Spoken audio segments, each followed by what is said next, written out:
दिन तक नहीं चला है। कई मान्य सदस्य कह रहे थे 3 जातियां रहती है।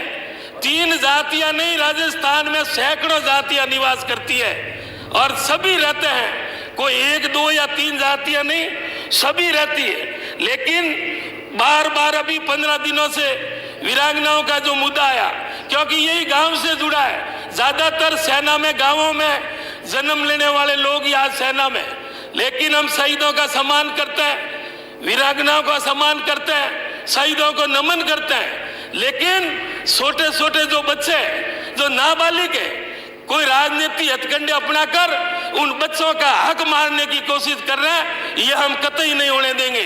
क्योंकि उन शहीद के बच्चों का हक है। बच्चों की जगह दूसरों का ये पोपरगंडा और दिखावे की राजनीति और ड्रामा करने वाले लोग सुन ले कि राजस्थान की जनता और हम जनप्रतिनिधि उन शहीदों के हक को खत्म होने किसी भी सूरत में नहीं देंगे।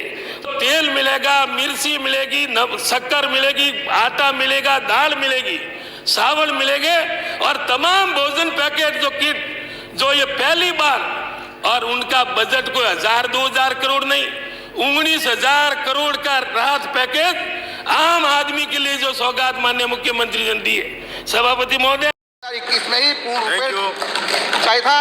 अगर राजस्थान से बाहर के विद्यार्थियों को लेने का षड्यंत्र चल रहा है, ये कहेंगे कि हमारे विद्यार्थी उपलब्ध नहीं है, तो रिजल्ट तो घोषित करो, उपलब्ध हो जाएंगे।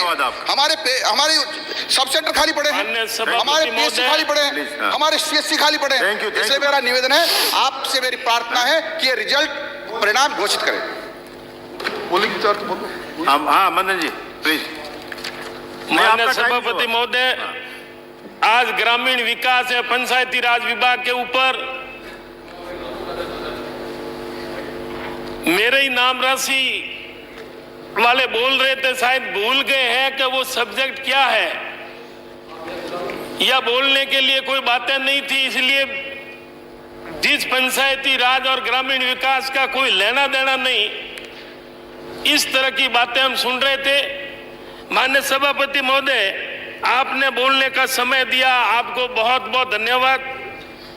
और आज ग्रामीण विकास और पंचायती राज व्यवस्था, क्योंकि भारत की आबादी आज भी 70% गांवों में निवास करती है और गांव का विकास देश का विकास है, और गांव के विकास ज्यादा होंगे तभी आम ग्रामीण में रहने वाले, क्योंकि आज आप जानते हैं माननीय सभापति महोदय, हर आदमी शहरों की तरफ दौड़ रहा है, हर आदमी शहरों की तरफ पलायन कर रहे हैं। गांवों में रहना की बजाय शहर में रहना पसंद करते हैं, क्योंकि वहाँ सुविधा है, चाहे मेडिकल की है, शिक्षा की है, और तरह तरह की सुविधाओं के लिए हर आदमी चाहता है कि मैं गांव छोड़कर शहर में जाऊं। आज स्मार्ट सिटियां बन रही है, स्मार्ट सिटियों की बजाय उनके साथ में स्मार्ट आदर्श गांव बने, ताकि गांव के रहने वाले लोग शहरों में जाने का मन नहीं करे।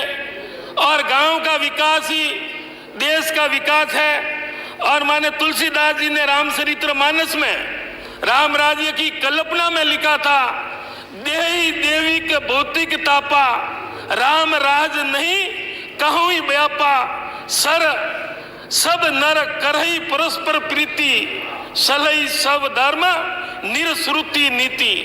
राम राज्य की कल्पना सभी महात्मा गांधी जी ने कहा कि भारत और देश का उत्थान तभी संभव है जब गांवों का संपूर्ण विकास और पंचायती राज जब तक मजबूत नहीं होगा तब तक देश का विकास संभव नहीं है। माननीय सभापति महोदय, मेरा मानना है कि आज जब नागौर से पूर्व प्रधानमंत्री स्वर्गीय जवाहरलाल नेहरू जी ने नागौर की धरती से पंचायती राज की स्थापना की, और तब से लेकर आज भी कांग्रेस ने हमेशा पंचायती राज की मजबूती के लिए कार्य किया है। मेरा मानना है संविधान के भाग 9 में अनुसूचित जाति, अनुसूचित जनजाति, महिलाओं और पंचायती राज संस्था में पर्याप्त स्थान दिया होता तो 43 वर्षों बाद 73वें संविधान संशोधन के तहत किया गया तो आज वंचित वर्ग की स्थिति और बेहतर होती। पंचायती राज को मजबूती कांग्रेस की देन है। कांग्रेस ने 11 विभागों को पंचायती राज के अधीन देना एक बहुत बड़ा कदम था, परंतु जो लोग पंचायती राज की मजबूती नहीं चाहते, माननीय सभापति महोदय, वो केंद्रीकरण करके चाहते हैं। उन्होंने उन नियमों को निष्क्रिय कर दिया जो गलत है। राजीव गांधी जी का सपना था और पंचायती राज की मजबूती के लिए माननीय राजीव गांधी जी ने जो किया वो योगदान को भुलाया नहीं जा सकता। माननीय सभापति महोदय, गांवों के विकास के संबंध में हमारा जो क्षेत्र है रेगिस्तान है, रेतीला है और वहां पानी के कोई नहरें और अन्य साधन नहीं होने की वजह से आज सबसे बड़ी कोई समस्या गांवों में है तो वो पीने के पानी की, और सबसे कारगर कोई साबित हुआ है तो वो पानी का टांका साबित हुआ है।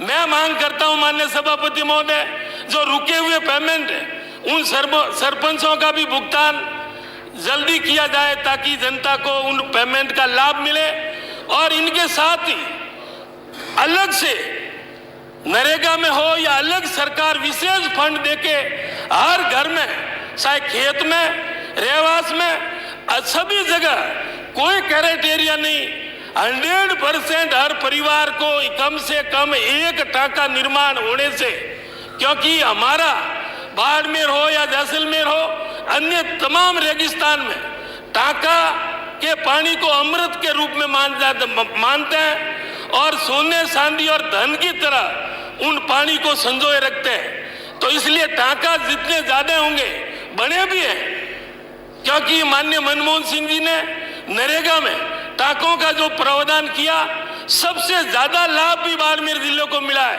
लेकिन उसमें कई नियम कायदे होने की वजह से हर परिवार को लाभ नहीं मिला है। मैं चाहता हूं कि अलग से फंड देकर राजस्थान सरकार टांकों के लिए विशेष व्यवस्था करे ताकि पानी साल भर तक उन परिवारों, गांवों में रहने वालों के लिए काम आता है। आज अन्य सुविधाएं गांवों में, चाहे शिक्षा हो, चिकित्सा हो, माननीय लोकप्रिय मुख्यमंत्री जी ने बहुत बड़ा बजट, हर बजट में गांवों के लिए जो सौगातें दी है उनकी वजह से विकास हुआ है। लेकिन शहरों की तुलना में आज भी गांवों में विकास और सुख सुविधाएं कम होने की वजह से हर आदमी की मान्यता होती है मैं शहर में जाऊं, शहर में रहूं, और जब तक ये पलायन नहीं रुकेगा तब तक गांवों का विकास संभव नहीं है। माननीय सभापति महोदय, कल मैं सुन रहा था कोटा में जो विकास हुआ उनकी भी बुराइयां हो रही थी। मुझे समझ में नहीं आ रहा कोई मजबूरी है या कोई विरोध करना जरूरी है। दुनिया लोहा मानती है वास्तव में जो विकास हुआ है। माननीय सभापति महोदय, कई तरह की बातें आई और हमारी दूसरी नंबर पीएम आवास में अधिकारी और कर्मचारियों ने गलत आंकड़ा पेश किया। उनकी वजह से जो लाभ लेने के लायक परिवार थे, जिनका आवास गरीब का बनना था, वो आवास नहीं बन सका। वो गलत आंकड़े भेज दिए, जमीनों के बीघों की जगह एकड़ लिख दिया और एकड़ लिखने की वजह से वो लाभ से वंचित रह गए। माननीय सभापति महोदय, मैं निवेदन करता हूं उन आंकड़ों को वापस सुधार कर वापस सही रिपोर्ट का आकलन कर मंगवाई जाए ताकि गांवों में और एक आम मजदूर और किसान गरीब आदमी को आवास का लाभ मिल सके। माननीय सभापति महोदय, अहंकार की भी बातें कई मैंने सुनी। अहंकार किसी का आज दिन तक नहीं चला है। कई माननीय सदस्य कह रहे थे 3 जातियां रहती है।